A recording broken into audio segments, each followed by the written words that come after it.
Hi guys! So nandito na naman tayo sa ating Korea visa process. Natapos na po natin yung Japan visa primary requirements in applying the tourist. So lahat po ng tinatakil ko for the info lang po of everybody na ito po ay for tourist visa. Wala po tayong student visa. Ano pa ba yung mga ibang visa? Parang transit visa. Wala po tayo nun. So lahat po ay for tourist visa lang. Ngayon, nasa Korea na po tayo. Ito, since natapos na natin ang Japan. And next week, ang magiging visa tackle na naman natin is saan nyo ba gusto. Pero usually, ang maraming question is eto and the next is China. Okay?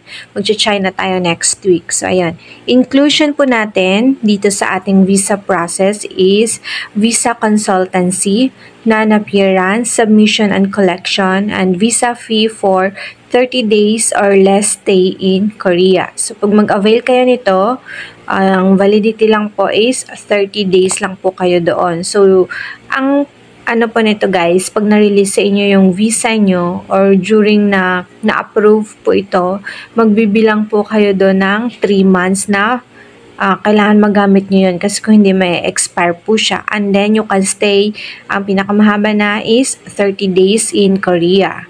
Since tourist lang po tayo. And then, ang exclusion po natin dito is yung career fee and then yung mga itinerary if may ipapagawa po na itinerary and also the airfare. Hindi po sa amin yun if ever i-require.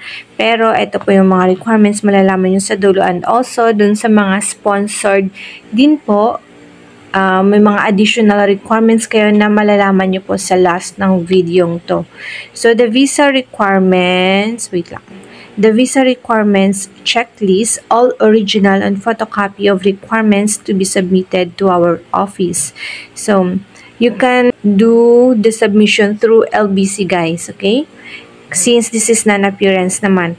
So, step natin is pay the visa assistant fee, then we will assess your visa application and requirements. After checking your application and requirements, we will send it directly to the Korean Visa Application Center. So for the status of the application, we will send you a message once we get an update on your visa application. Then you can collect your visa application, then you can collect your passport after that with visa grant notice if approved. So ito po yung mga checklist natin. Sinesend po namin ito sa passenger once they avail to us the visa process kasi magiging checklist po nila to.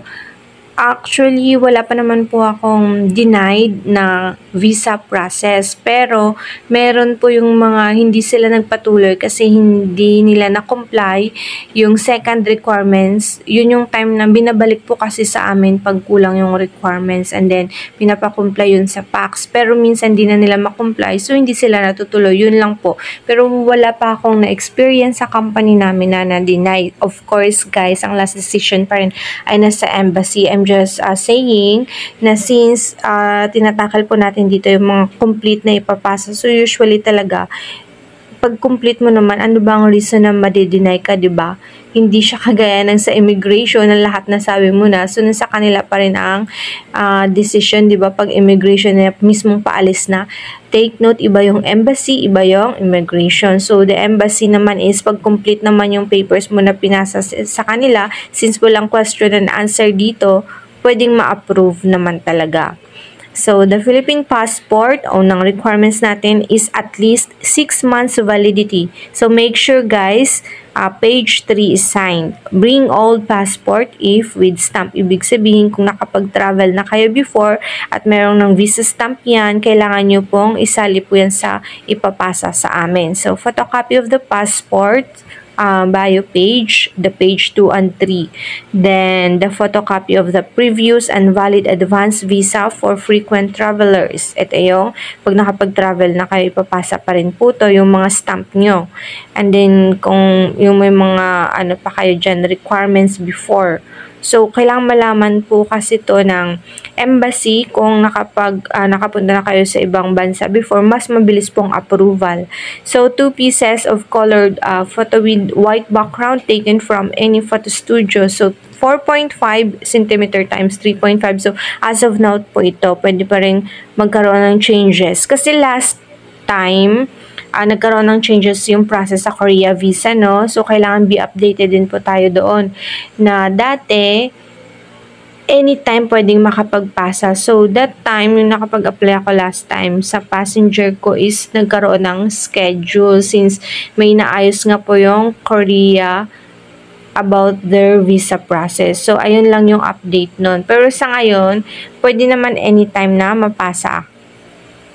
Pero kami po magpapasa nun kasi nga appearance na daan pa rin po ito sa aming agency since i-double check pa namin before namin ipapasa sa embassy. Except sa na-check namin through online, pero ipapasa pa rin, i-check pa rin namin siya ng personal pag na-send yun na through LBC. Next, the accomplished Korean visa application form with signature at the last page.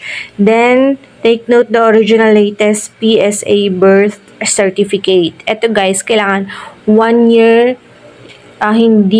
what do you call this, hindi po siya lagpas sa 1 taon na kinuha nyo yung PSA nyo. Kung lagpas na po, kailangan kumuha kayo ulit.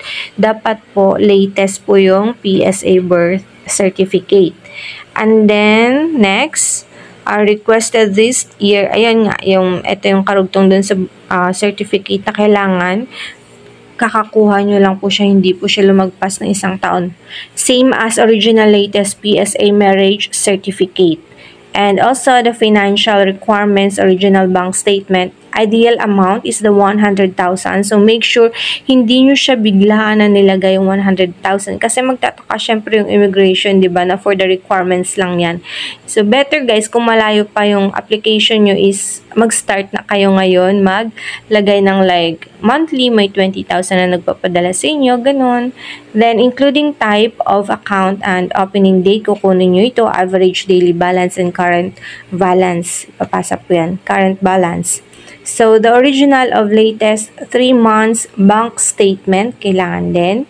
The photocopy of the ITR, Form 2316 for individual, Form 1701 or Form 1702 for companies. And note, if no ITR, kindly provide a notarized affidavit explaining why there's no ITR. So, we have a sample letter. Isasabay po namin to send sa inyo once already paid. Okay? Additional requirements if employed, original signed certificate of employment. So, indicate applicant's position, date hired, compensation, dapat nandun po yung nakalagay office address, HR landline, yan po yung original signed certificate of employment, and the photocopy of company ID. Additional requirements, of course guys, hindi nyo kailangan ng photocopy of company ID kung hindi naman kayo nag-work, diba? Then the additional requirements for business owners, kailangan nyo may DTI and SEC permit and includes name and signatories of the corporation.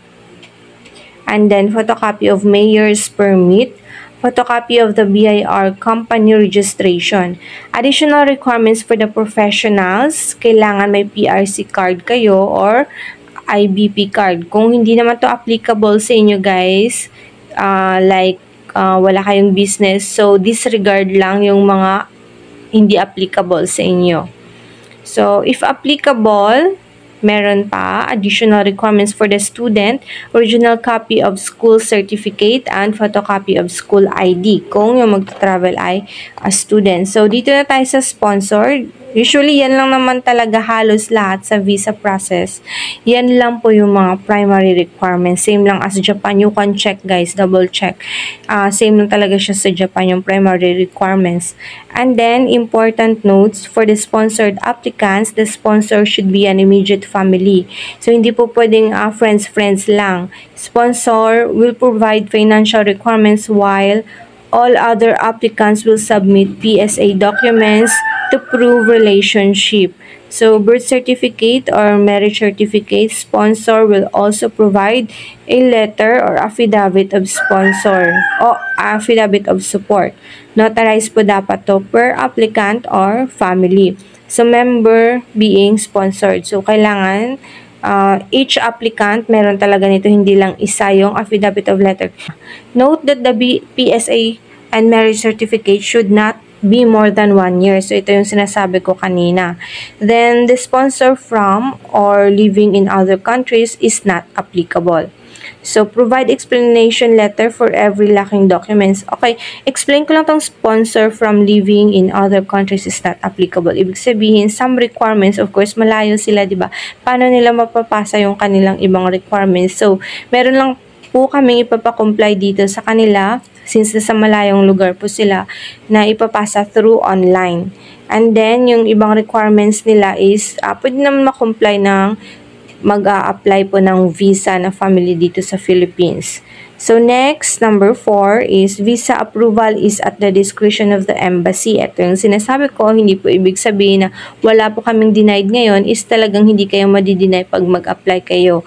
Ang last pa rin po na decision is nasa embassy. We cannot guarantee 100% approval but we will make sure that it is 90% approved upon submission. So, sabi ko nga, wala pa naman kaming na-denied except po dun sa mga umatras kasi hindi nila na-comply yung requirements. In case we found the documents insufficient, we will return the documents and charge 500 pesos per applicant as assessment fee including the courier fee. So, another payment po kayo pag hindi nyo po na-complete ang mga requirements na to. So, make sure before pasa sa embassy is complete na kasi magagastusan talaga kayo guys sa courier fee na yan. So, visa submission is within 4 working days after the receipt of complete requirements. So, ibig sabihin, pag naipasa nyo sa amin ngayon, magbibilang pa kayo ng 4 days na mag-i-stay pa po sa agency namin yung documents kasi po, i-check pa namin yan and nakaschedule po, hindi lang kayong nagpapasa sa amin, marami po, so by schedule, so pinakamahaba na po yung 4 days na i-check naman yung mga requirements nyo before po ipapasa sa embassy. So grabe no, ang daming checking yan na magaganap. Okay, we strongly suggest applying at least 3 months prior to travel date because there are times where the visa officer is requesting for additional documents. Ito nga, pag mag-request sila ng other documents, magbibilang na naman kayo ng another 15 to 30 days, working days na ma-release po nila yung kung ano po ba ang last decision nila sa visa nyo. Then, for denied application, you can reapply after 3 months pa. No refunds for the visa assistance fee. Wala na pong refund once nagbayad na kayo. Kahit ma-denied man po kayo, guys. So, this is the step in Korea visa processing for non-appearance. Kailangan nyo ma-accomplish yung application form for Korea visa application. So, isi-send namin yun sa inyo once paid na po. Then, i-gather ang list ng requirements in preparation for your visa application. Then, after that, i-upload natin yung requirements. Kami na po bahala niyan. Check if it is ready to be submitted. So, kami na po bahala niyan magpapasa po yan or dyan po sa link na yan. So, pay the visa assistance fee and submit all the original documents in checklist. Make sure everything is complete because the embassy will not accept incomplete documents. So, etong pay guys, sa una po talaga to. Medyo ano lang po dito, magulo na part sa number 4. So, ang pay po talaga, before talaga kami magpapasa ng lahat ng to, or mag-check ng mga requirements nyo is kailangan nakabayad na po kayo kasi start na dun ang aming service. So, we will forward the application to Korea Embassy. Processing time is up to 10 working days. Once approved, you can collect your passport with visa grant notice in the office or through courier. Pwede nyo pong ipadala sa amin through LBC ulit. Pero kayo po yung magbabayad sa courier fee. And then guys, etong 10 working days, hindi siya advised na as in 10 talaga. Minsan nade-delay po ito. So, expect na lang 15 days, working 15 days, ganun. or di kaya, yun nga sabi, di ba, 3 months before dapat makapag-apply na nito para po hindi kayo magra-rush. Take note, ensure that the submitted documents are complete and ready for filing. Now, we will charge an additional fee of 100 per applicant for the reassessment fee if submitted documents are incomplete and need to be returned for completion. So, kailangan na double check lahat ng requirements, kaya nagkaroon tayo ng checklist at isasend ko po ito sa inyo once you availed para po walang makalimutan ni isa. And if not applicable to you, no worries guys, kasi hindi nyo na kailangan i-comply yan, i-ex nyo lang. So that's all the Korean visa, napakadali lang, diba? So same as Japan visa, madali lang din naman yun. Once meron na kayo at talagang porsigido po kayo na pumunta sa mga country na to, mabilis lang talaga guys. Super bilis lang naman ang approval at napakadali din itong mga requirements na to. So that's all for today's video. See you on our China visa next week. Goodbye. Thank you for watching.